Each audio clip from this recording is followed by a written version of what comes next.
We strive to go deep into the most mysterious, unsolved cold cases, both old and new, from across America. Stay tuned, because today we bring you the story of Steve Carter, who was missing for 35 years, and in the end, found himself. And by doing so, he has also deciphered another cold case involving his still missing biological mother, Charlotte Moriarty.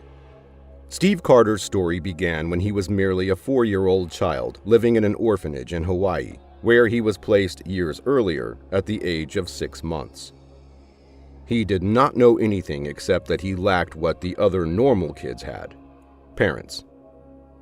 However, unlike many orphaned children who either never get adopted or just keep getting moved from one foster home to another, never finding a permanent warm place to call home and a decent family to raise them, Steve was lucky because he was 3.5 years old when he was adopted by a perfect, stable family that cherished him from day one.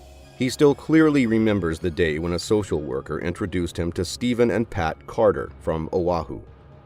His new mother, Pat, was a special education teacher who lived with her husband, Steve, an army man, at a nearby U.S. military base. They loved little Stephen at first sight. Within a couple of weeks, all legal work was done, and little Steve arrived at his new home wearing a red t-shirt with "Number 1 Son" emblazoned on the front. From that point on, his life was full of stability, warmth, and fun. But he never stopped wondering about his real identity and his mother, the woman who left him in the care of the state in 1977. He also wondered if his real father was out there looking for him.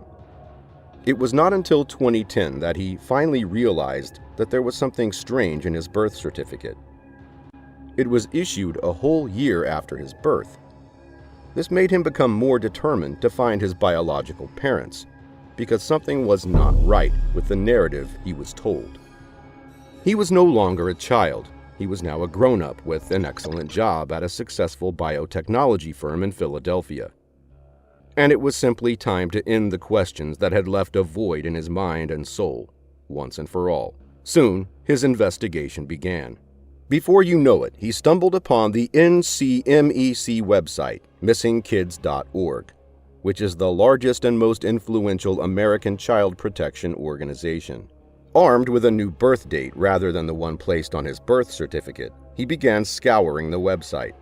And just like that, he found a collection of images of children reported missing with and around that particular birthday.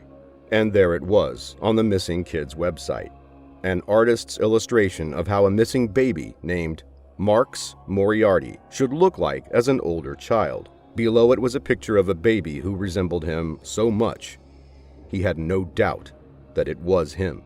He was 100% certain that it was him, so he called the Missing Kids organization and began a rather long process of confirming that it was him.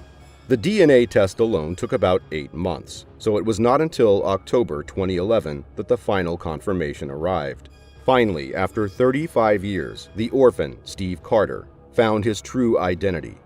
But he did not have closure, because newer, bigger questions popped up. Steve knew that by finding himself, he also solved a 35-year-old mystery that involves his still missing mother. Steve, or rather Marks as we should call him now, was aware that his biological mother, who was found along with him nearly 35 years ago, was brought to a mental institution after she was found in a house that did not belong to her. Additionally, she identified herself as Jane Amy, and him as Tenzin Amy. She also identified his father as Native Hawaiian, but did not provide his name. Questions littered his mind. What was his mother doing in a stranger's house asking for help, and why? Why did she leave him in the care of the state and leave? Where is she now, and why was she never found? Marks knew that he had found his father and half-siblings. He finally knew who he was, but part of him was still missing, because his mother was still missing.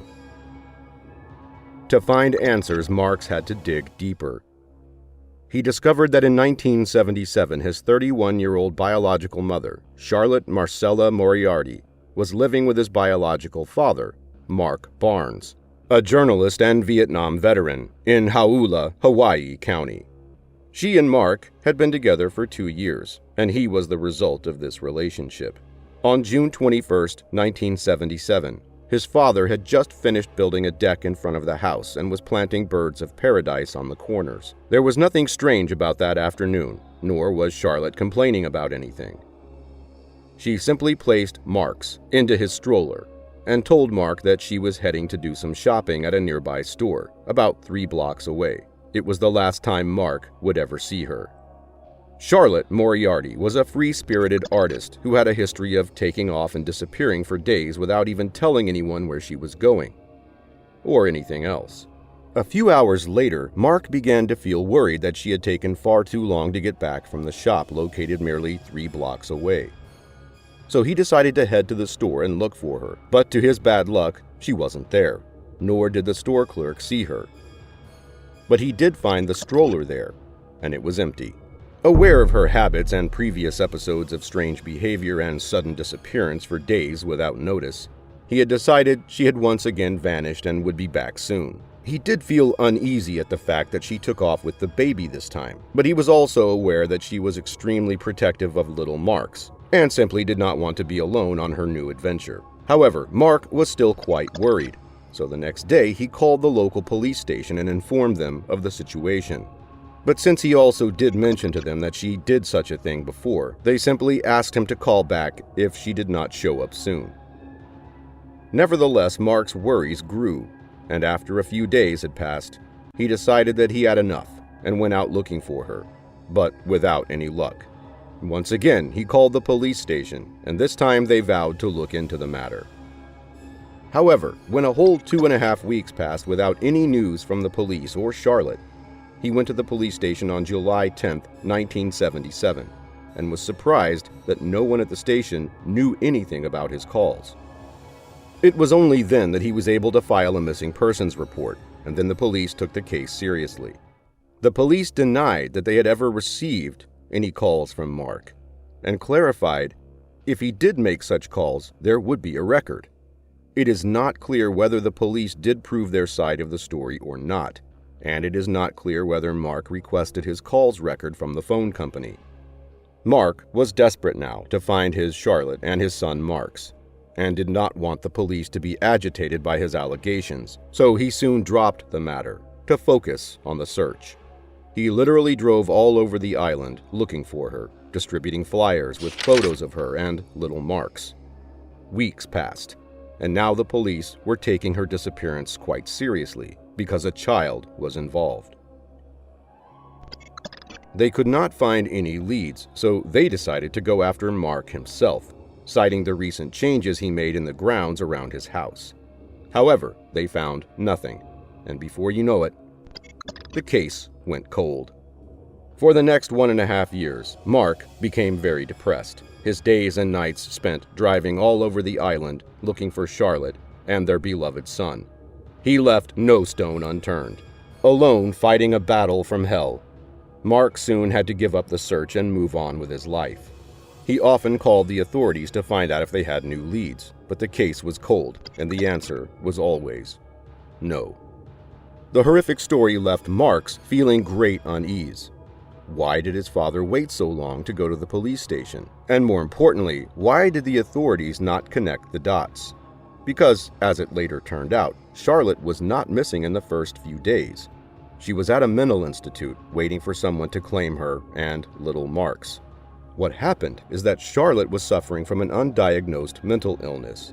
She did seek help, but never got the proper treatment.